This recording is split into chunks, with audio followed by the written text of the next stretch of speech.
This is your Lola Maharlika. Greetings from California. Greetings papunta sa ating pinakamamahal na presidenteng PBBM. Sana po naririnig ninyo ang hinaing ng taong bayan. Alright, alam niyo naman na gustong-gusto naming maging successful kayo in the next 6 years. Kahit na pagbintangan na tayong mga dilawan dito, pero ang mission po natin ay mag-succeed kayo, Mr. President. So, tanim alak sa bilibid. So, gusto ko lang sabihin sa inyo na marami po akong pera. Marami akong pera pang ayuda, kaya yung mga nag-message sa akin, kung hindi ko kayo mapadalan mamaya, bukas na lang ha. Kasi ako yung nagpapadala sa inyo. Although may GCash account ako sa Pilipinas, may inuutusan ako para mag-send din sa inyo. I have a lot of money to give away for our mga kababayan na nangangailangan ng tulong dahil sa bagyo o kahit hindi bagyo, may sakit, Anyway, basta yung mga message ko, babalikan ko po kayo, magtiyaga-tiyaga lang. Tanim alak sa bilibid. You know what? Kanina, pinost po natin sa Maharlika Boljakera page natin sa Facebook na tinawagan ako nung tauhan ni General Katapang. Sir, natutuwa naman ako, sir, yung bagong Bucor Chief na ipinalit kay General Bantag dahil ang inyo mismong tao ay napaiyak pa nga siya, tinawagan niya ako na sinabi niya hindi daw po niya masikmura yung pagtatanim ninyo ng alak sa bilibid. Tao niyo po ito. Okay, so mga kaibigan, kailangan malaman ng ating Pangulo. Kasi for sure, hindi niya to alam. At manawagan din tayo sa ating DOJ Secretary na si Boyeng Remulla na, sir, baka naman, okay? Baka naman gusto nyo pa imbestigahan ang bago nyong inupo at kay DILG Abalos. Sir, para hindi kayo madamay, baka naman po. Okay, mga kaibigan. Ang sabi sa akin ng tao mismo ni Katapang na umiiyak pa kanina na hindi niya masikmura yung pagtatanim ni Katapang. Ito, maaring, sige, bigyan natin ng benefit of the doubt. Maaring hindi totoo, maaring totoo. Pero kaya nga tayo nananawagan dahil yung mga baril ay pinlant na, kumbaga itinanim po ninyo, General Katapang, ayon sa tao ninyo. Yung mga kontrabando na ipinakita ninyo ay recycled daw yun, sir. Okay? Mga sir, mga ma'am, recycled. Yun yung mga dating ginalugad ni Sir Bantag, ni General Bantag. So, nirecycle nyo po. Ang galing-galing. Okay, mamaya, paano natin ma-cross-exam itong nag-message sa akin at yung tumawag sa akin, text at saka tawag. Iko-cross-exam natin kung meron bang katotohanan yung ikinuwento niya sa atin based sa interview ni Katapang, I think 14-15 hours ago sa SMNI News. Kasi tinranscribe ko ang bawat hibla ng laway ni General Katapang. Alright? So mga kaibigan, mga 31 million na umasa sa pagbangon muli and the rest of 110 or so Filipinos worldwide, you have to know. Okay? Yung mga cans of beer po, pinadeliver ni Angie Bautista. Okay? Na pinaayos niya sa mga inmates. Yung Angie Bautista, nabanggit yan ni General Bantag na may anomalya yan. Pero hindi ko muna itatouch yung issue kay Angie Bautista kasi hindi ko pa siya masyado na research. Mag-focus muna tayo sa tanim ng alak. Okay? Pinaayos po ng inmates. May isa pa na nagngangalang, okay? Ito, ano ba ibig sabihin nito? Sinulat pa to. Okay, ay ito, buti nandito. May isa pa pong nagngangalang Maria Elena Garlitos. Okay, tandaan nyo to, baka may nakakilala sa inyo. Maria Elena Garlitos na taga-Correctional Institute for Women in Mandaluyong. Alright? Siya po ang pumunta. Ito pa, you have to know. Ikalat nyo to mga vloggers, mayroon na kayong content. Mga palangga ko. Come on, total, tamad-tamad nyo mag-research eh. O, sige na, bigyan ko kayo ng content. Alright? Okay, may isa po na nagngangalang Maria Elena, okay, na taga-Correctional Institute for Women. Tao siya ni Angie Bautista. Alright? na pumunta sa Bilibid para magpagawa ng sulat sa mga inmate forced to write a letter para sabihin ng negatibo laban kay General Bantag. Imagine nyo, ito, sabi ko sa kausap ko, unahan na natin ang media. Okay, pag lumabas ito, o baka baguhin nila yung script, mga kaibigan, ulitin ko po ulit mga palangga. So, ang kasabwat ni General Bantag, yung mga friendship daw niya, na si Angie Bautista at itong Maria Elena, alright, ay kinakausap sa kasalukuyang panahon ang mga inmates, kinakausap, forced sa pilitang pagsulat ng mga pangit upang aabuso di umano ni General Bantag nung siya ay nandiyan sa Bucor para sirain si General Bantag. Ulitin natin, base sa informant natin dito na tao mismo ni Katapang na naaawa daw siya, wala siyang magawa. Kailangan niyang sumunod dahil kung hindi, siya ang babalingan. Ang mga alak ay itinanim at inorder nila. Let's go to that order. Okay. Ang kasabwat dito si Katapang. Okay, sorry ha, hindi si Bantag. Si Bantag ay biktima dito, based dito sa sulat. Okay, sorry, medyo nagmi-mix tayo, but you know, you have to pay attention dahil ang lola mo emotional today. Ulitin ko, si Katapang, si Bautista at si Garlitos ay magkasabwat. Sabi mismo ng tao ni Katapang na pinupuwersa ang mga inmates na magsulat para sabihin na sila ay pinagmalupitan ni General Bantag. All right, mga palangga. Obvious naman kasi yung mga beer, all right? Yung mga beer, yung Red Horse ba, naalala ko tuloy si Dodong Manay kapag may nakita akong pulang kabayo, pisting yawa nga rod. Anyway, mga palangga. Here's the thing, i-cross-exam natin ngayon si Katapang. All right? Ayan. Gusto ko lang din sabihin sa inyo na sa ngayon, may mga natitira pang mga kababayan nating Igorot, mga taga-Cordillera na nagtatrabaho sa Bucor na sinisearch. Anong tawag doon? Sinisearch? No, hindi search ang tawag. Na ginigipit ni General Katapang kasi ito daw ay mga tao, dating tao ni Bucor Chief Bantag. So kung titignan ko yung pattern, yung style ng panggigipit sa mga workers, mga tao na naiwan doon sa Bucor na nagtatrabaho lang naman sila.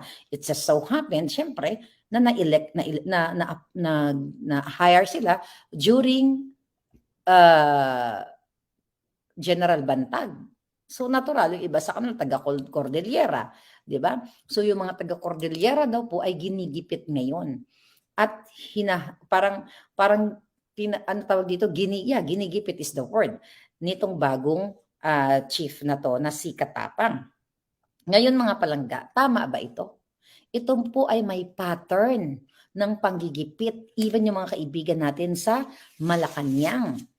Ahas kaya ang author nito, mga ahas? Kasi it's the same thing with me, para hindi natin makakalimutan lahat ng associated kay Maharlika o yung mga taong even nag-resign o tinanggal, dyan sa Malacanang, lahat ng association nila, lahat ng mga even acquaintance siguro ay pinapa-cancel. Alright? So hindi na muna tayo dadako doon. Pumunta tayo sa cross-exam. Okay? SMNI News ang ating source na in-interview siya nung si Katapang. Unang katanungan, dito natin masusukat ang kasinungalingan mo, General Katapang. Okay, ang tanong sa kanya, okay, this is the question, right? Ano po, sabi po, ano po ba ang, ito question. Ito pala, saan ang tanong ni Admar? Hi Admar. Sabi ni Admar, saan po ba nakaimbak itong mga kontrabando? Ito ang sagot ni Katapang. Tinanscribe ko para hindi tayo magkamali. Yun nga, sabi niya, noong umupo ako, sinabi ko sa mga commanders, kung pwede, pakiusapan naman natin, okay? Pwede pakiusapan naman natin ang mga inmates, okay? Ang tanong sa kanya, saan po nakaimbak ang mga kontrabando? Ang sagot, ang tanong saan, pero ang sagot niya iba. Okay, sagot ni Katapang to. Yun nga, nung umupo, sabi ko, yung mga commanders, baka pwede pakiusapan, nasiyahan ako. O dapat hindi rin ako masiyahan sa sobrang dami ng mga alak. But it's a good start. Sabi niya na mayroong coordination ang mga inmates. Alright? Tapos sabi niya, sabi ni Katapang, ito daw ay nagpapatunay na may mga epektos at paigtingin natin ang intelligence. Chuchong ganyan. So, kailangan naman ng budget nito. Anyway, here's the thing, pating. Ang tanong, saan nakaimbak ang mga nahuli o i-deliver? Well, hindi niya masagot kasi nga naman, hindi naman talaga nakaimbak. Kasi based sa kanyang tao mismo, ay i-deliver po. Okay? Ngayon, nandito tayo sa husgado ni Maharlika, alright? Nasa korte tayo ni Maharlika. Kaya deal with me. Second question. Tanong ng isang host. I forgot his name. Voluntaryo po bang isinorender, General Kabantag? Katapang, sorry, pinaghalo ko na. Kabantag. Okay. Voluntaryo po bang isinorender, General Katapang? At kailan ito isinorender? Ito ang kanyang sagot. Sabi ni Katapang, may suspect na kami na nasasakyan medyo malaki, yung mini truck na close van nung ipinasok yung mga canned beer sa loob. So siguro hindi naman sa inmates yan. Paano naman makalabas ang mga inmates? Maghahakot ng ganyan? Siguro may mga kakutsaba yan sa mga namumuno sa maximum unit. Mr. o Sir General Katapang, ang tanong, voluntaryo bang isinorender? Ang sagot mo, may suspect na kami na sasakyan medyo malaki. Di ba? Medyo malaki, close. Mini truck tapos close van. Di ba magkaiba yun? Ang truck at saka close van. Dito pa lang mga palangga, yung train of thoughts ni Katapang ay sinungaling na. Why? Pag tinanong ka, voluntaryo po bang isinorender? Kunyari ako ang lawyer. Siyempre, kung ikaw ay present doon sa pangyayari, alam mo exactly kung voluntaryo o hindi. Ang sagot ni Katapang, may suspect na kami, yung sasakyan medyo malaki, medyo maliit, truck na close van. Paano nagkapareho ang truck at saka van? Magkaiba yon. Correct me if I'm wrong. Diba mga palangga? Kasi, kung na-witness ng isang tao sa makatuwid, kung ikaw ay nadapa, pag tinanong mo yung anak mo, anak, saan ka nadapa? Kung ikaw ay nadapa, sasabihin ng anak mo, mama, nadapa po ako dun sa may kanal, sa may kanal sa katabi ng balon na malalim, di ba? Ang sarap pasok dun itong pinag-uusapan natin. But anyway, yun po dapat ang reaksyon. Kasi na-experience mo, nakita ng 10 mata mo, kung meron ka 10 mata, kung ikaw ay, ano ba yung animal na 10 ang mata? Pinya. Yung prutas pala, pinya. Okay, go.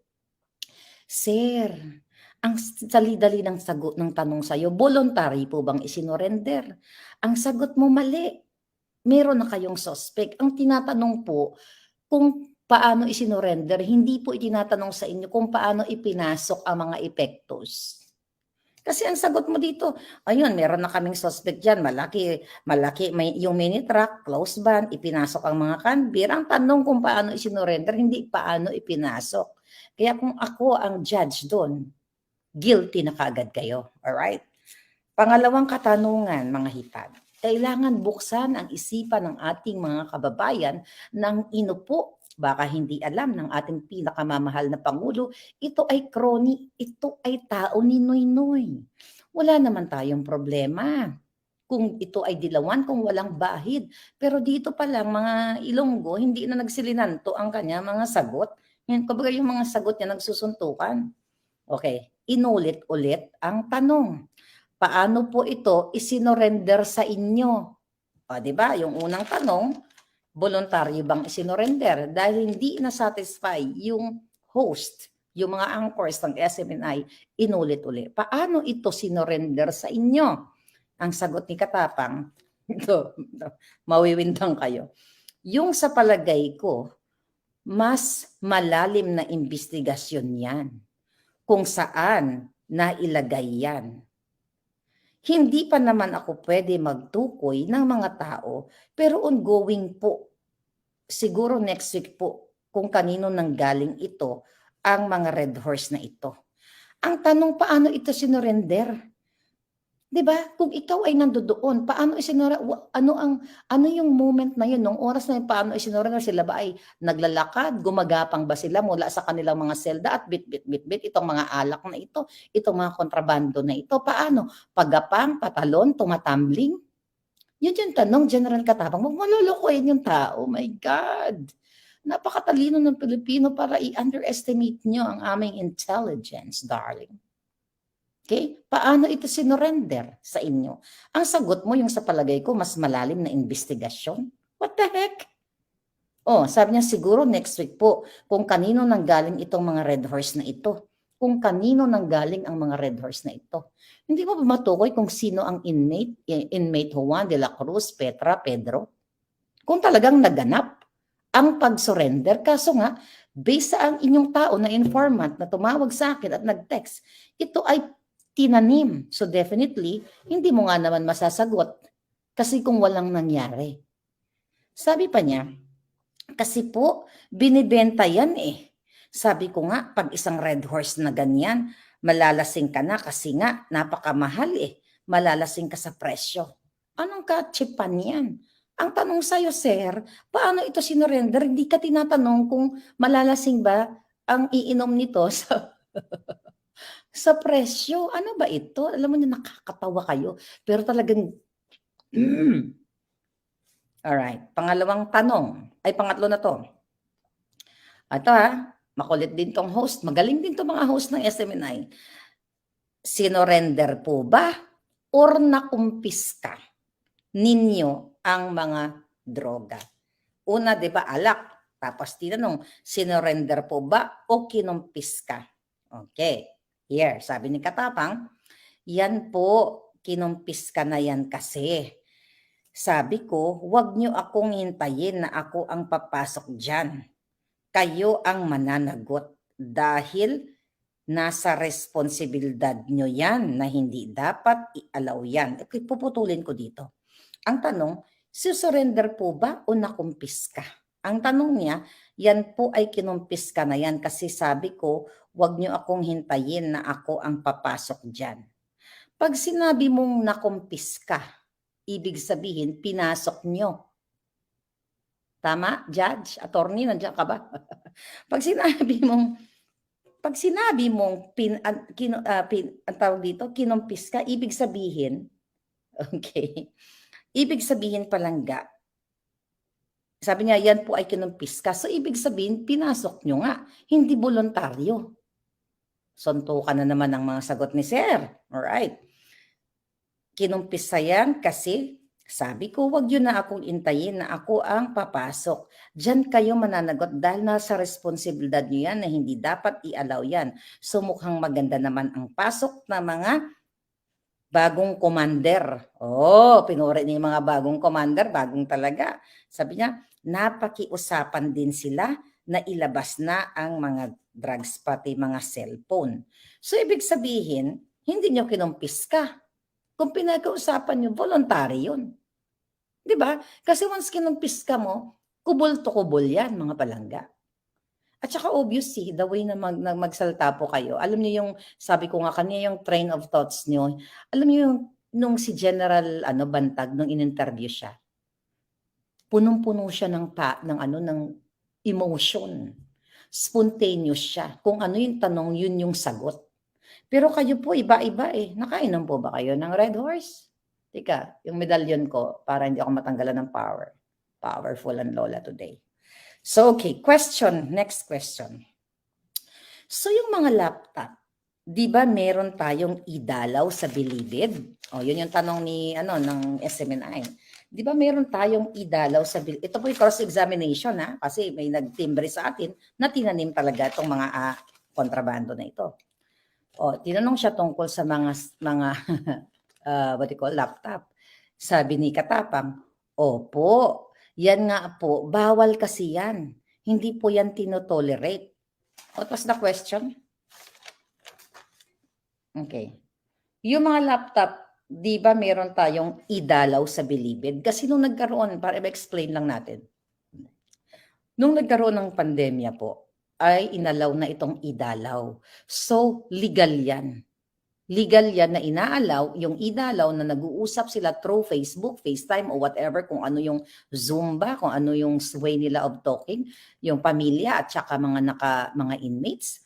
Ang sagot ni Katapang, opo, yan nga po, bawal kasi yan, hindi yan tinotolerate yan eh. Kailangan talaga mag-isip tayo ng ibang paraan kasi hindi naman pwedeng hindi sila makapag-usap ng mga mahal nila sa buhay. Paano sila magre-reform kung hindi sila high moral na nakakausap nila ang kanilang mga kamag-anak nila, di ba? Kailangan din nila ng pagkakataon na makausap. So yan ang pinag-iisipan namin. Sabi niya, yung napapanood niyo sa TV o sa pelikula, yung merong phone booth, no? Sabi niya, may time silang tumawag sa pamilya o kaya kung dinadalaw sila, meron silang mga telepono, kung meron silang telepono kung mag-uusap sila. Pero parang sabi niya, pero parang, alam mo yung parang salamin, yun po yung pwede i-reforms.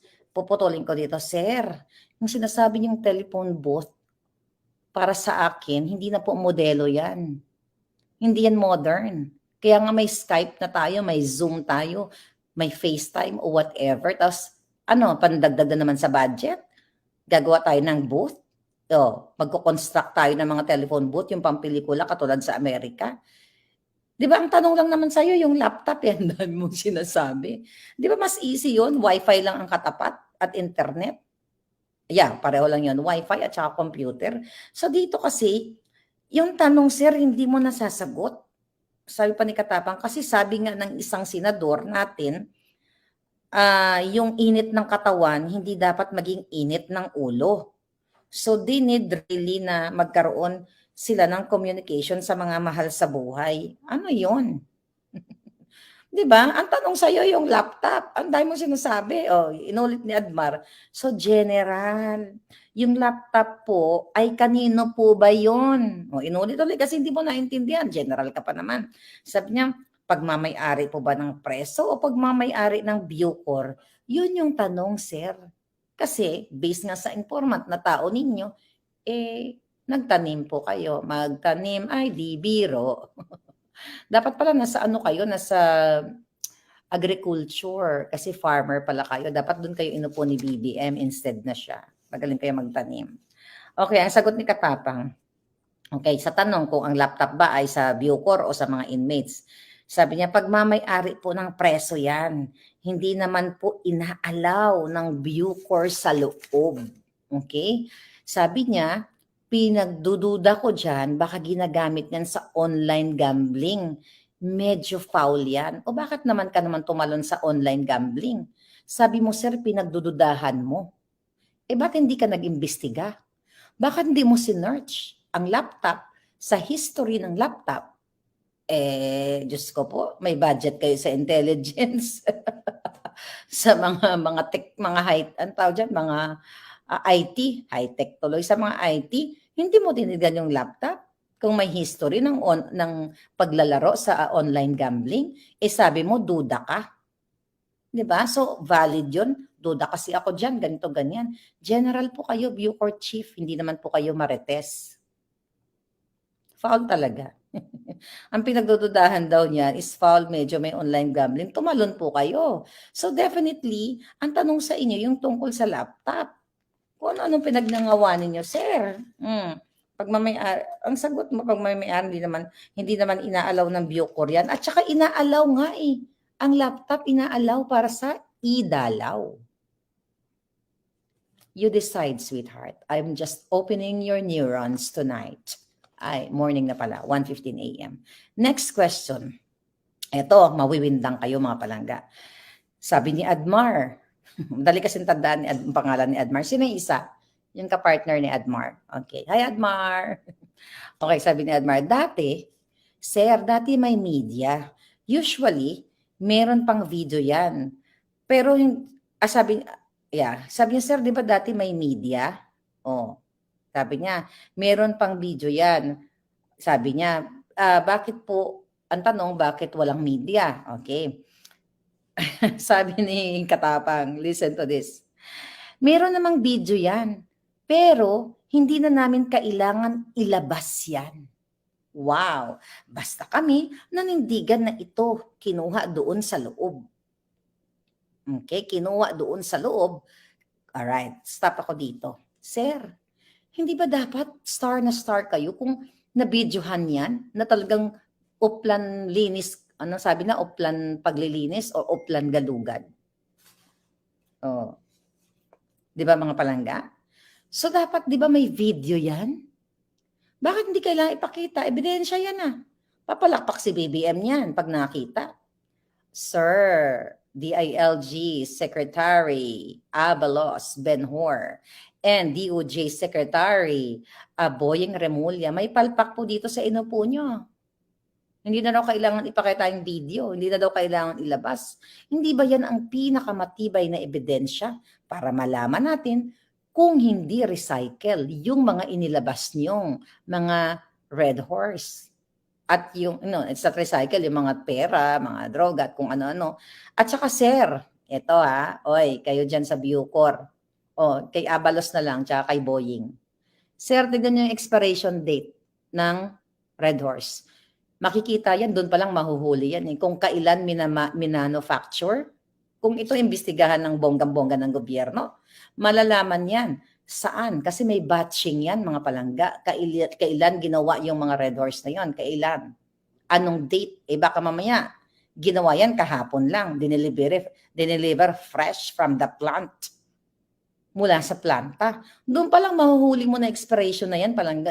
Madali lang yan. Hatulan na ba natin? Makikita yan, mayroon niyang batching, may expiration and everything. Huli ka na doon, sir.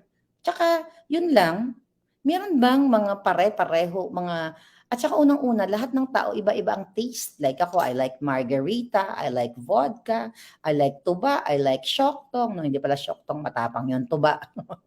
So, yung mga ganon. So, lahat ng preso, pareho ng taste buds. Ganon. Anyway, obvious naman po. Sabi niya, ilalabas yan basta kami nanindigan na ito kinuha doon sa loob. Kinuha niyo sa loob. Akala ko ba voluntary na isinorender?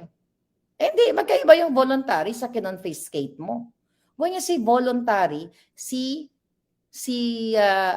inmate gumapang. Sabi ko nga tumambling papunta doon kung saan man opisina ng, kung saan man sinosurrender yan. Sinabi mo dito kinuha niya sa loob. So, doon pa lang contradictory. Sabi ni Katapang kasi alangan naman na, sabi niya, imamanufacture namin yan accord yung accomplishment na yan. Hindi naman yata karapat dapat na gawin yan. Wow, defensive. Tignan natin yung manufacturing date nang malaman natin.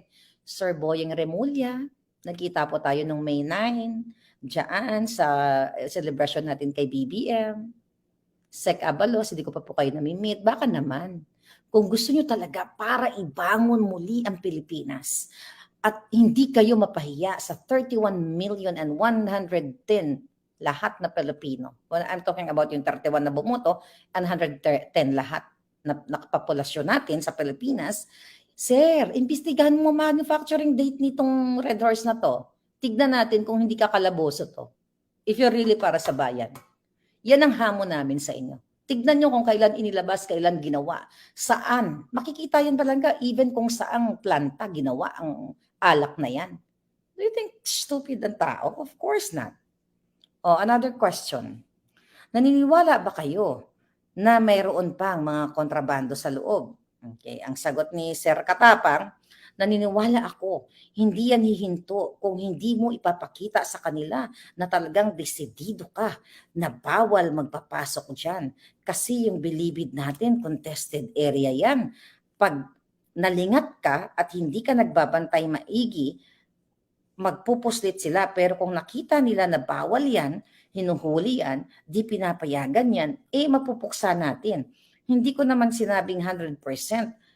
Pero kung minsan nga, pinagdududahan ko na hindi lang yung mga inmates. Okay? Sabi niya, alam mo ang layo ng sagot niya, kung hindi lang yung mga, asan pang ang susunod, hindi lang yung mga inmates. Ang tanong, sir, okay, naniniwala ba kayo, okay, na meron pang kontrabando?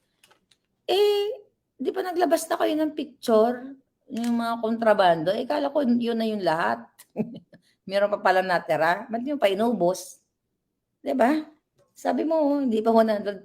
Nakala ko ba bumait sila nung dumating kayo at sinurrender na nila lahat? Ba't di nyo pa inubos? Tatanong lang naman na catch. Sabi ni Katapang, pinagdudahan ko. Sabi niya, ang gwardya, kaya ang hirap niyan. You have to guard the guard, judge. Pinagdududahan niyo yung gwardya? O ba't niyo na i-relieve yung guard na yan? Boying, Benhur, i-relieve niyo na to. Pinagdudahan na pala yung gwardya eh. Si General Bantag na eh. Di ba? Hindi pa nalilitis. Wala pang ebidensyang lumalabas. Tinanggal niyo na. Itong gwardiya na pinagdududahan ni Sir Katapang, baka gusto nyong tanggalin. Kailangan nga yan ang importante ng reformations. Yan ang dapat na i-reform na gagawin sa Bucor. O akala ko ba na-reform na natin after pictorial ng mga tanim alak? My God, paano babangon muli ang Pilipinas? Kaluoy man ang mga kababayan na umasa na niyakap ko dyan noong meeting di avance ni BBM. Umiiyak sila, ma'am, sana po magkatrabaho na kami. Totoo yun. Tapos kayo, naglolokohan lang tayo dito. Nakasalalay dito ang kinabukasan ng Pilipino, yung leadership na inuupo ni BBM. Ang naniniwala ako, hindi alam ni BBM to. That's why, Mr. President, as one of your most loyalist, baka naman. Okay? Okay. May nag-message. Okay. Pedro James, kadalasan ng mga alak dito sa Bucor hindi nakalagay sa can. Linalagay nila sa ice water. Oh, good point, na plastic para di halata. Kaya katawa-tawa yung ginawa ni Katapang na libo-libo pang can. Oo nga, iba nilulusot na pala yan. Good point. Social naman, di ba? Naka-tin can pa. Sosyale. At pare-pareho ng taste. Thank you, Pedro James. O nga, inilulusot yan, nilalagay sa pitchel o kung saan-saan, ice water. Good point, sir. Aba. O nga naman. Okay, yung iba nga dyan, nilalagay pa yata sa diaper, sa napkin. Tapos magpasok sa loob, pipigain, tapos iinumin. Di ba? Magagaling yung mga yan eh, makalusot ka. Okay, sabi pa niya dito, i-reform natin at bigyan natin ng reformation ang mga inmates para sabay-sabay tayong mag-reform. Wow, baka naman sabay-sabay tayong magtanim. Question, ano po masasabi nyo ng mga kababayan natin na half-half ang napaniniwala sa inyo? Okay, ang sagot ni Katapang, wala naman akong masasabi, kanya-kanya tayo ng opinion. Sir, hindi ito opinion. Hindi lang ito basta-bastang opinion. Factual po ito. May nakikita kaming mga lata ng alak. Hindi ito opinion lang. Meron pong ebidensya. At yung bibig nyo na hindi nagsisilinan to, kumbaga yung sagot nyo na, nagko-contradict, factual po yun, hindi po yun opinion. Okay. Sabi pa ng host, sabi niya, masusundan pa ba ito? Bukas po ba kayo sa media na i-cover ito?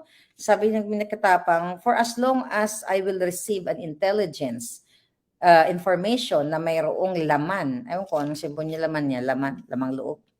Papa-inspect ko yan kung kailangan, sabi niya kung kailangan ng media, di ba? Sige, sabi niya ng ganun, papatawag niya media. Sir, ipakita nyo yung CCTV, di ba sabi ninyo meron kayong video pero hindi yun na kailangan ipakita. Ipakita nyo yung transparency yan. Papalakpakan kita, ako napupuri sa'yo. Sabihin ko, "Ay, I'm sorry mga kababayan, nagkamali po ako, yung informant ko po maaring nagsisinungaling. Ayan, kitang-kita naman na hinuli at ginalugad talaga ni General Katapang ang mga pulang kabayo ni Dodong Manny." Ang damay tuloy si Dodong Manny. Ay nako, kasi nanaginip ng pulang kabayo si Dodong Manny, nakakainis talaga, yawa giatay. Hi Dodong Manny, are you there? Anyway, wala na, tapos na yun si Dodong Manny. Alright. Sabay-sabay tayo maging farmer. Hooray, sabi ni Palangga. Okay. Sabi ni Ma'am Rita Gadi sa parang bumabalik na po. Ang ganda sinabi, bumabalik na po tayo sa panahon ni Pinoy at walang continuity ang Duterte at yung kanyang ama. Mas nauna pa ang mga dilawan at hindi pinapansin ang 31M. You know what? Sabi ko nga, I wish I have a lot of time. Marami talagang inupo si BBM na mga dilawan. Isa-isahin natin ang mga palangga. I wish wala akong work, ano? Para oras-oras nagngangaw-ngaw ako dito. But I will try my best para gisingin natin ang ating Pangulong BBM. Mr. President, para po ba kayo sa 110 Filipinos? O para po kayo doon sa mga tiwaling dilawan? Nakakarima rin po kasi yung nangyayari. Sana nakikita nyo to, itong tanim red horse na ito. Diba? Pakita nyo, paimbestigahan nyo kung ano expiry date. Yun lang ang hamon ko. Kailan minanufacture itong red horse na ito? Kailan? Saan planta galing? Sino ang nagpa-deliver? At kasi mali-mali sinabi ni Katapang eh.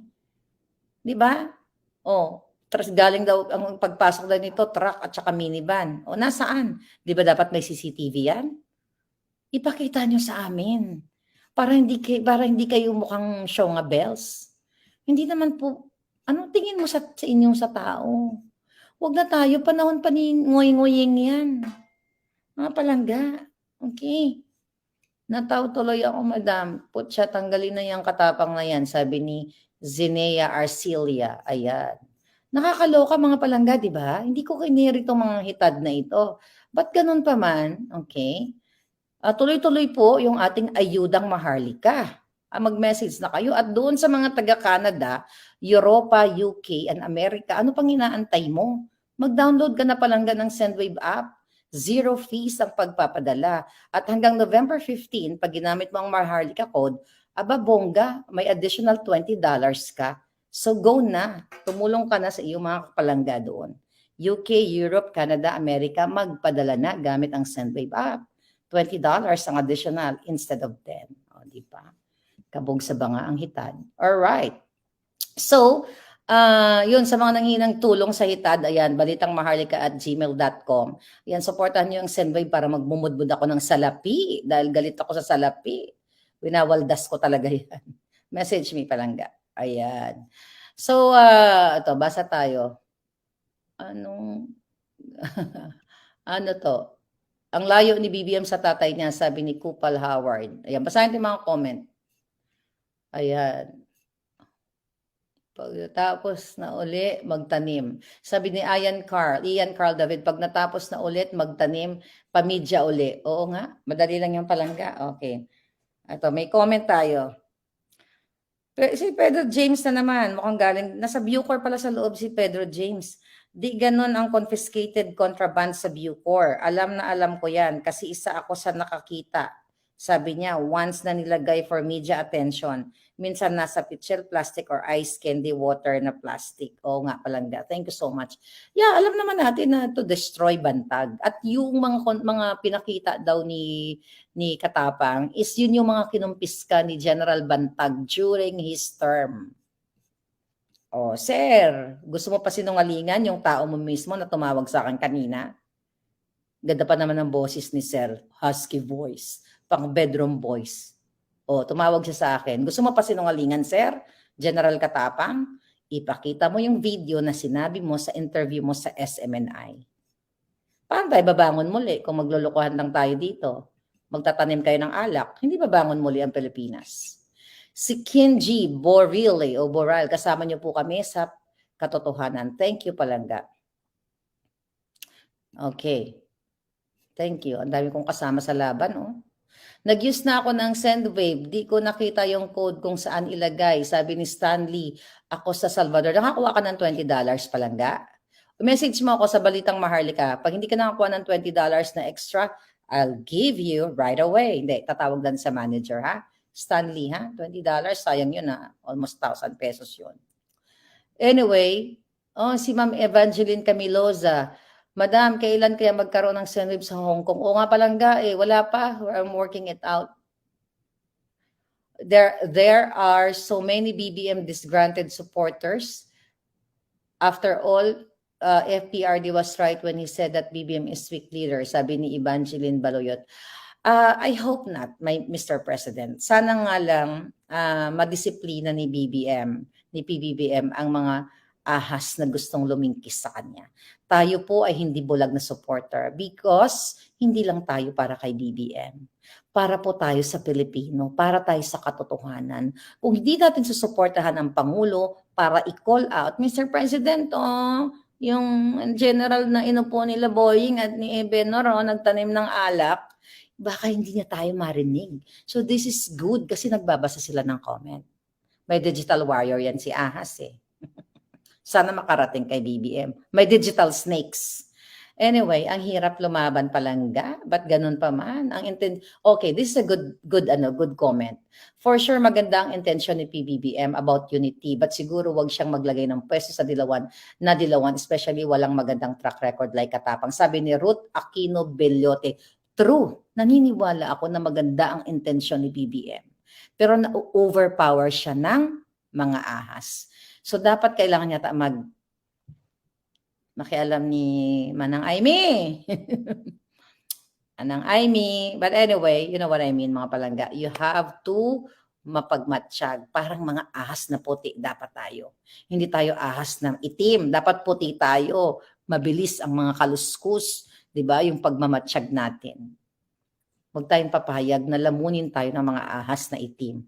Dapat ang mga ahas na puti ang mamayagpag. Kaya mapagmatsyag na parang ahas na puti. Kasi hindi yun nangangagat.